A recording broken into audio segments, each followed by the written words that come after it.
Hello बच्चों, तो कैसे हैं आप लोग। उम्मीद करते हैं आप लोग अच्छे होंगे, स्वस्थ होंगे और अपनी तैयारी बिल्कुल अच्छे से कर रहे होंगे।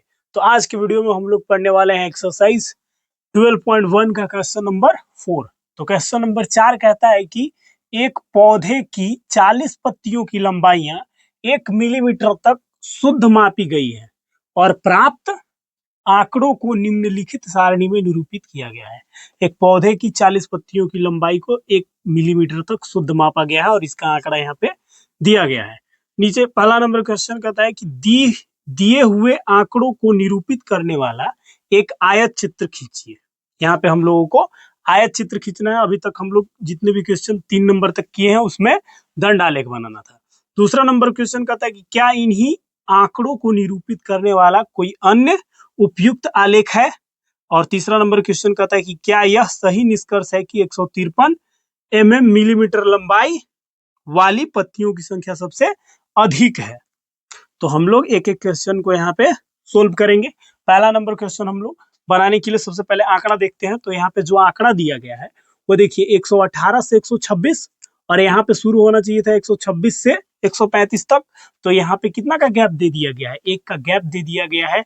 इस तरह के डाटा का हम लोग आयत चित्र नहीं बना सकते क्योंकि ये डिसकंटिन्यूअस डाटा है, असतत आंकड़े हैं। इसीलिए हम यहाँ पे क्या छोड़े हैं, एक गैप लिए हैं, एक सारणी यहाँ पे खाली छोड़े हैं कि इसको हम लोग यहाँ पे क्या करेंगे, सतत आंकड़ा बनाएंगे, कंटिन्यूअस डाटा बनाएंगे। इसके बाद तो हम लोग इसका आयत चित्र बनाएंगे। तो कंटिन्यूअस डाटा बनाने के लिए हम लोग को क्या करना है, 127 में से क्या कर देंगे हम लोग, यहाँ पे एक एक का गैप है। देखिए यहाँ 127, 135, यहाँ पे 135 से चालू होना चाहिए था तो 136 कर दिया है। एक का गैप है, आप आराम से इसको देख सकते हैं। और 127 में से 126 घटाएंगे तो कितना बचेगा, एक का गैप है। आपको क्लियर यहाँ पे पता चल रहा होगा। हम लोगों को इस एक को यहाँ पे दोनों तरफ अरेंज कर देना है। तो यहाँ पे 2 से भाग दीजिएगा तो 0.5 आएगा। अब 0.5 को हम लोग क्या करेंगे, ये 0.5 इधर हम लोग इधर वाला में क्या कर लेंगे, घटा लेंगे और इधर वाला में जोड़ देंगे। तो हमारा क्या हो जाएगा, एक यहाँ पे दोनों तरफ क्या हो जाएगा, अरेंज हो जाएगा। तो 118 में जब आप 0.5 क्या करेंगे, घटाएंगे तो कितना आ जाएगा, 117.5 आ जाएगा। 0.5 माइनस करेंगे तो, और 126 में 0.5 क्या कर देंगे, जोड़ देंगे। तो एक हमारा क्या हो गया, यहाँ पे अरेंज हो गया। एक अगर इसमें हम लोग 0.5 यहाँ पे जोड़ते हैं तो ये कितना हो जाता है, 126.5 आ जाएगा। फिर आप 127 में से 0.5 घटाएंगे तो 126.5 ही आएगा। अब ये वाला यहाँ पे आ गया 126.5 और इसमें जोड़ना है तो ये हो जाएगा 135.5। अब यही चीज यहाँ पे आ जाएगा। फिर 136 में से 0.5 माइनस करेंगे तो 135.5 आ जाता है और ये 144 पॉइंट क्या हो जाएगा, 5 हो जाएगा। फिर यहाँ पे ले लेंगे 144.5 और ये है 153.5। इधर घटाना इधर जोड़ना, फिर आ जाएगा यहाँ पे 154 है, 0.5 माइनस कीजिएगा तो आ जाएगा वही चीज 153.5 और ये हो जाएगा 162.5। ये क्लियर आपको समझ में आ रहा होगा। फिर यहाँ पे 162.5 और ये हो जाएगा 171.5, यही आ जाएगा यहाँ पे 171.5 और ये हो जाएगा 180.5 हो जाएगा। यहाँ तक अब हम लोग क्या कर लिए, इसको कंटिन्यूअस कर लिए, ये सतत आंकड़ा हम लोग प्राप्त कर लिए, सतत आंकड़ा। अब हम लोगों को इसको लेकर के चलना है, इसको नहीं लेकर के चलना है। तो आयत चित्र बनाने के लिए हम लोग यहाँ पे एक्स एक्सिस और वाई एक्सिस यहाँ पे खींच लेते हैं। और आयत चित्र बनाना एकदम आसान है क्योंकि हम लोगों को आयत चित्र में हमेशा इसको वर्ग अंतराल को हम लोग एक्स एक्सिस पे दिखाते हैं। तो वर्ग अंतराल हमारा क्या दिया गया है, पत्तियों की लंबाई दी गई है मिलीमीटर में। तो यहाँ पे हम लोग लिख लेते हैं नीचे, पत्तियों की लंबाई क्या में दिया गया है, में दिया गया है। ये हो गया इधर पत्तियों की लंबाई, और पत्तियों की संख्या हम लोग इधर दिखाएंगे। तो यहाँ पे लिख लेते हैं हम लोग, पत्तियों की संख्या। कोई दिक्कत यहां तक आपको नहीं होना चाहिए। अब यहाँ पे जो गैप दिया गया है वर्ग अंतराल, वो हम लोग यहाँ पे लिख लेते हैं। तो वर्ग अंतराल कितना दिया गया है, शुरुआत हमारा 117.5 और ये बहुत ज्यादा डिस्टेंस हो जा रहा है यहाँ 0 से। तो यहाँ पे हम लोग क्या दिखा लेंगे, किंग लगा लेंगे हम लोग, किंग का निशान। और अब यहाँ से 117.5 से क्या दिया गया है 126.5। अगला क्या है 126.5 से 135, तो ये ले लेंगे हम लोग 135.5। और फिर 135 के बाद आ गया हमारा 144.5, और फिर आ जा रहा है 153.5, और इसके बाद है हमारा 162.5, और फिर आ जा रहा है हमारा 162 के बाद 171.5, और इसके बाद है हमारा 180.5।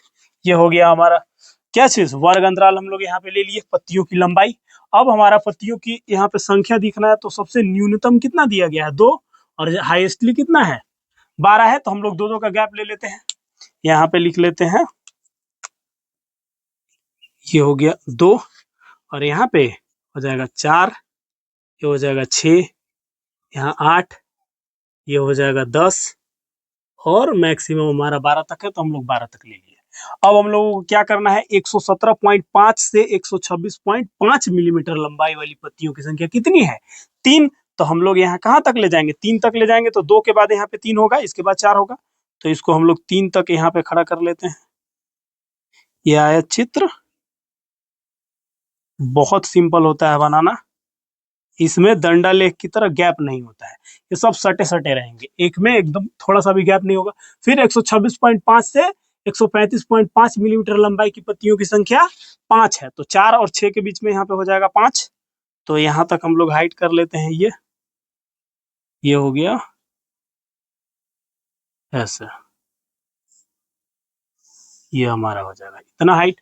और फिर 135.5 से 144.5 वाला कितना है 9 है, तो 8 और 10 के बीच में क्या हो जाता है 9 आ जाता है। ये यहाँ पे बनाने में दिक्कत हो रहा है इसलिए क्योंकि यहाँ पे लाइनिंग है नहीं, ग्राफ पेपर में बहुत क्लियर बन जाता है ये, और स्केल और पेंसिल से आप लोग बनाएंगे तो गलती होने का चांस बहुत कम रहेगा, क्योंकि आप लोग गलती होने के बाद उसको सुधार भी सकते हैं।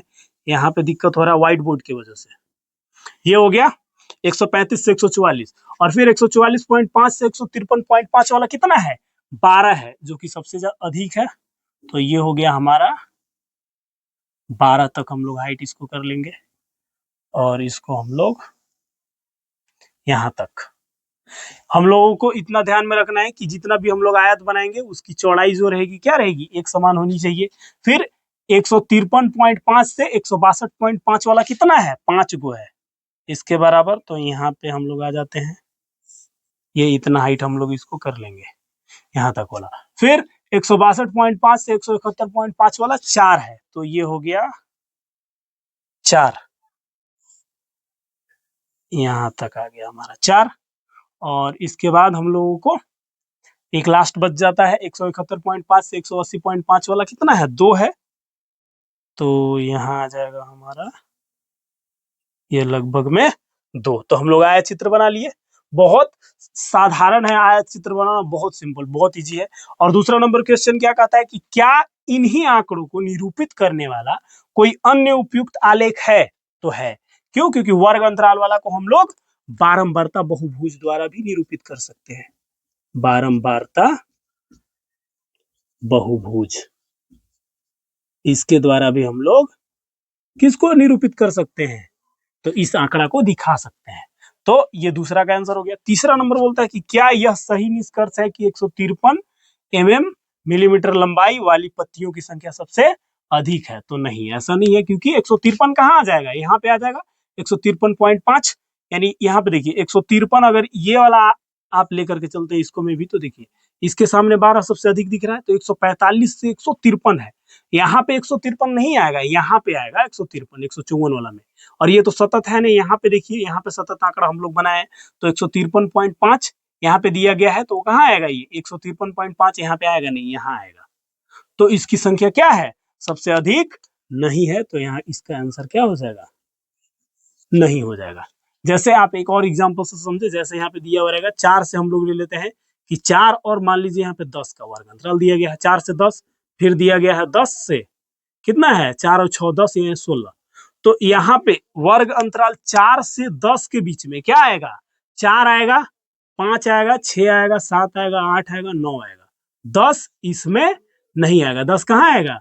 10 यहां से आएगा। ठीक है, इसलिए हम लोग कह सकते हैं कि ये जो 12 दिया गया है वो 153 मिलीमीटर लंबाई वाली पत्तियों की संख्या सबसे अधिक नहीं है। और यहाँ पे बोला है कि 144.5 से 153.5 इतना की लंबाई वाली पत्तियों की संख्या 12 है, न कि 153 मिलीमीटर लंबाई वाली पत्तियों की संख्या। यहाँ पे पूरा स्पष्ट नहीं है, इसलिए हम लोग इसका आंसर क्या कहेंगे? नहीं कहेंगे। और आयत चित्र बनाना बहुत ही सिंपल है। इस क्वेश्चन से हम लोग आयत चित्र भी बनाना सीख गए और अगला क्वेश्चन हम लोग अगले वीडियो में देखेंगे। तो इसका आप स्क्रीनशॉट ले सकते हैं या इसको नोट डाउन कर सकते हैं।